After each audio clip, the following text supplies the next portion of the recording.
আপনি মাওলানা সাইদিকে মেরে ফেলতে পারতেন সেই প্রথম নিয়েই, কিন্তু ধরার পরে তো মারে না। এমন এমন দোষ তার উপরে দিয়েছে, সে নাকি ধর্ষক ছিল। তার কণ্ঠের সাথে অপর দিকে আর একটা যুবতী মেয়ের কণ্ঠ মিলিয়েছে, এমন এমন বিশ্রী কথা লাগিয়েছে। স্বামী স্ত্রীর ভেতরে এত নেকেট কথা হয় না, এত খারাপ কথাগুলো ওরা রেকর্ড করতো। মাওলানা মামুনুল হক তার নিজের বৈধ জায়েজ স্ত্রী নিয়ে হোটেলে গেছে, সেখান থেকে ফেরার পথে বড় স্ত্রীকে উনি না জানিয়ে বিয়ে করেছিলেন, এটা নাকি অপরাধ। মানে যে বড় বউকে সান্ত্বনা দেওয়ার জন্য যতটুকু জানিয়েছে যে আপনাকে আমি বলতে পারি না, এই বিষয়টা হয়ে গেছে, আপনাকে আমি জানাবো, সেইটাও রেকর্ড করে পরবর্তীতে আদালতে শুনিয়েছি।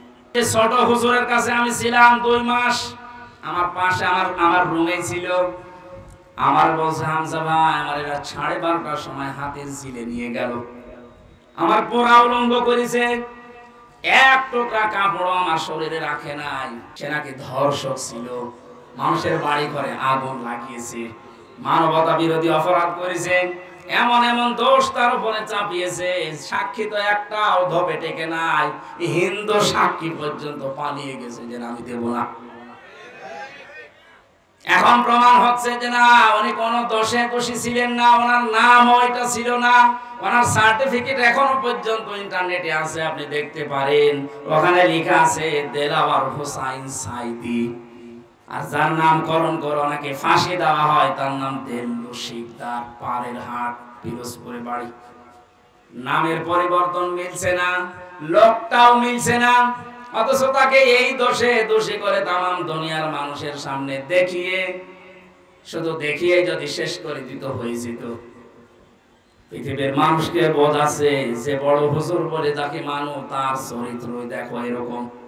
মেরে ফেলার আগে, নিঃশেষ করার আগে এমন এমন দোষ তার উপরে চাপিয়ে দিয়েছে, পরবর্তী প্রজন্ম যেন আলেমকে ঘৃণা করে।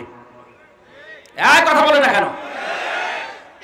আপনি মাওলানা সাইদিকে মেরে ফেলতে পারতেন সেই প্রথম নিয়েই, কিন্তু ধরার পরে তো মারে না। এমন এমন দোষ তার উপরে দিয়েছে। আমাকে রিমান্ডে আমার মনে হয় 10 দিনে অন্তত 9 দিন এটা আমাকে শুনিয়েছিল। এই যে লোকটা এখন ধরা খেয়ে আয়না ঘরের দায়িত্বে ছিল, কি জানো, কামরুল হাসান নাকি নাম, জিয়াউল হাসান। এই লোকটা ইসরায়েল থেকে উন্নত মেশিন নিয়ে এসে বাংলাদেশের গুরুত্বপূর্ণ যারা, তাদের ফোনে আড়ি পেতে গোপন কথাগুলো শুনতো। ওখান থেকে ভয়েস উল্টা পাল্টা করে লাগিয়ে দিত। আমাকে যদি কালার করতে চায় আমাকেও লাগিয়ে দেবে একটা মেয়ে লোকের সাথে। খোকন সাহেবকে যদি কালার করতে চায় একটা মেয়ে লোকের সাথে লাগিয়ে দেবে। বহু মানুষের রেকর্ড আমাকে শুনিয়েছে। আমি বললাম এই 10 দিনের 9 দিন আমাকে রিমান্ডে যে অফিসার গুলো ছিল, কোরআনের পাখি নন্দিত মুফাসসির শহীদ আল্লামা দেলাওয়ার হোসাইন সাইদি রাহমাতুল্লাহ আলাইহি, তার কণ্ঠের সাথে অপর দিকে আর একটা যুবতী মেয়ের কণ্ঠ মিলিয়েছে, এমন এমন বিশ্রী কথা লাগিয়েছে যেটা শয়তানও বিশ্বাস করবে না। ওগুলো আমার শোনাতো আর বলতো, দেখেন আপনার হুজুর কি করছে। ওনাকে যেন আমার মনে ঘৃণা তৈরি করতে পারে, এজন্য প্রতিদিন রেকর্ড আমাকে শোনাতো। দেখেন, যেটা এখানে বলা সম্ভব হচ্ছে না, এত নিকৃষ্ট কথা ওই মহিলা ওনাকে বলছে আর উনিও বলছে। আমার তো মনে হয় দুনিয়া উল্টিয়ে গেলে উনি ওই মহিলাকে কথা বলতে পারে না। স্বামী স্ত্রীর ভেতরে এত নেকেট কথা হয় না, এত খারাপ কথাগুলো ওরা রেকর্ড করতো, মানে কণ্ঠের সাথে মিলিয়ে। মাওলানা মামুনুল হক তার নিজের বৈধ জায়েজ স্ত্রী নিয়ে হোটেলে গেছে, সেখান থেকে ফেরার পথে বড় স্ত্রীকে উনি না জানিয়ে বিয়ে করেছিলেন, এটা নাকি অপরাধ। ইসলামের দৃষ্টিতে তো অপরাধ না। বড় বউকে জানিয়ে বিয়ে করা লাগবে, এটা আল্লাহর নির্দেশ না, এটা বাংলাদেশের আইন। উনি এদেশের আইন মানে নাকি, তো আল্লাহর আইন তো মেনেছে। নিজের জীবনকে যৌবনকে কলঙ্কিত না করে পবিত্র রাস্তায় থাকার জন্য উনি এটা করেছিলেন। কারণ ওনার সাথে আমি 3টা বছর এক জায়গায় ছিলাম। উনি যে বড় বউকে সান্ত্বনা দেওয়ার জন্য যতটুকু জানিয়েছে যে আপনাকে আমি বলতে পারি না, এই বিষয়টা হয়ে গেছে, আপনাকে আমি জানাবো, সেইটাও রেকর্ড করে পরবর্তীতে আদালতে শুনিয়েছি। দুনিয়ার মানুষের কাছে ভাইরাল করে দেখিয়েছে, দেখো সাইকুল হাদিসের ছেলে সাইকুল হাদিসের চরিত্র কি। যা যা করেছিলেন আল্লাহ আপনাকে এমন নাকেট করে দিয়েছে। যারা দায়িত্বে ছিল ওই যে ডিবির হাউ আঙ্কেল নাকি নাম, হাউ আঙ্কেল, এ লোকটা যে এত নিচে নামতে পারে। যে ছোট হুজুরের কাছে আমি ছিলাম 2 মাস, আমার পাশে আমার রুমে ছিল। আমার বলছে, হামজা ভাই আমার এরা 12:30টার সময় হাতের ঝিলে নিয়ে গেল, আমার পোড়া উলঙ্গ করেছে, এক টুকরা কাপড় আমার শরীরে রাখে নাই। এমনি আমি ছোট মানুষ, বয়স আছে আমার তো 27 বছর, ওই সময় এখন 30। আমার শরীরে কিচ্ছু রাখে নাই, আন্ডার প্যান্ট ছিল ওইটাও খুলেছে, শুধু খোলে নাই, আমার হাতে একটা সিগারেট ধরিয়ে দিয়েছে। রাস্তা 2 কোণ থেকে ব্লক করে দিয়ে একটা কোন জায়গা থেকে যেন অর্ধ উলঙ্গ মেয়ে লোক নিয়ে এসে আমার পাশে দাঁড় করিয়েছে। 4-5 জন এসআই মিলে ছবি তুলছে। একজন আরেকজনকে বলছে সকালে এটা ছেড়ে দেব, মানুষ জানবে যে হুজুর কত খারাপ। আমার দর দর করে চোখ দিয়ে পানি পড়ছিল। আমি এক এসআই কে ডাক দিয়ে বললাম, ভাই আপনারা যা করছেন এটা কি হারুন স্যার জানেন? জানে না মানে উনি তো করছে। সে এত অসহায় লাগছিল নিজের কাছে যে দুনিয়ায় মনে হয় আমার আর কেউ নেই। যেহেতু মাজলুমের দোয়া কবুল হয়ে যায়, মন থেকে বললাম, রব্বুল আলামিন যা যা করছে তুমি সব দেখতে পাচ্ছ আরশ থেকে। আমি এই অবস্থায় মাজলুম হয়ে বরদোয়া দিলাম, হারুন যদি এটা করিয়ে থাকে আমার সাথে যা করেছে, আল্লাহ তুমি তাকে তার চাইতেও বেশি করে দেখিও।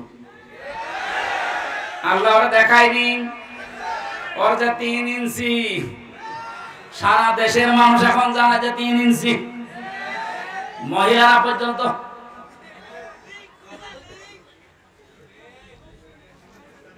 যতগুলো মেয়ে লোক অবৈধভাবে তার কাছে যাওয়া আসা করতো, সবাই এখন মুখ খুলছে, সবাই এখন বলছে হাউ আঙ্কেল।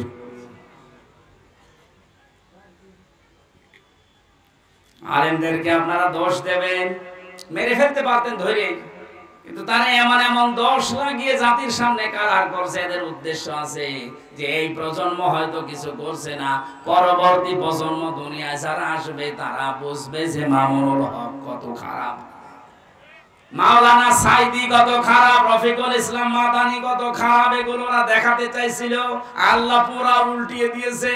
ওদের চরিত্র যে কত নিচে, মানে আমাদের এক বউ আমরা 2 বিয়ে করি না। আরে শয়তান, তুই রাত কাটাস তো হোটেলে, তোর বউ ঠিক আছে? দরবেশ ও একজনের বউ জোর করিনি। নিজেদের চরিত্র শয়তানের চাইতেও খারাপ। আর ওরা আলেমদেরকে জেনার তহমত দিয়ে উল্টাপাল্টা ধারণা জাতির ভেতরে দিয়েছে। আমি এই যে কোরআন সামনে নিয়ে বলছি, মাওলানা মামুনুল হককে উল্টাপাল্টা ধারণা করলে আপনার ঈমানের ক্ষতি হয়ে যাবে। আপনার চাইতে তার ভেতরে আল্লাহর ভয় কম নেই। সে কোন বাবার সন্তান আপনি দেখেননি? আপনার মতো গরু ছাগল তারে জন্ম দিয়েছে।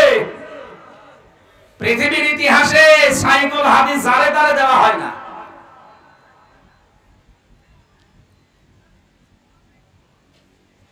এই লোকটার নামে যা কালার করতে চেয়েছিল আল্লাহ পুরা উল্টিয়ে দিয়েছে। ওদের তো সবই গোপন ছিল, এখন আল্লাহ পরে আছে সবই ওদের সহ্য করে দিয়েছে। এখন দেখ কেমন লাগে। সেদিন আদালতে তোলার সময় দেখলাম একজনকে লাথি দিয়েছে। আমার কয়েকদিন আগে মামলার হাসিরা ছিল, মামলা আমার সব ঢিসমিস হয়ে গেছে। আমি আদালত থেকে বের হওয়ার সময় দেখছি আল্লাহর এক ফেরেশতারে নিয়ে যাচ্ছে হাজী সেলিম। এই যে কত বড় শয়তান, বুড়ো হয়ে গেছে তাও মেয়ে লোকের নেশা কমে নাই। হাজী মানুষ বলে এ পর্যন্ত জোব্বা গায়ে দিয়ে মাথায় টুপি দিয়ে মেয়ে লোকের সাথে নাচানাচি করছে। কথা আল্লাহ বন্ধ করে দিয়েছিলেন, নৌকা বলতে পারতো না, বলতো হৌকা। আদালতে দাঁড়িয়ে এজলাসে দেখছি হাওমাও করে কাঁদছে যে আমি প্রতিবন্ধী, আমারে মাফ করে দিন। কিসের মাফ? টোকায় থেকে শুরু করে পর্যন্ত আজ কত টাকার মালিক ও নিজেও জানে না। ওরা দেখে আমার ওই সময় আদালতে মনে হচ্ছিল, দেখ কেমন লাগে।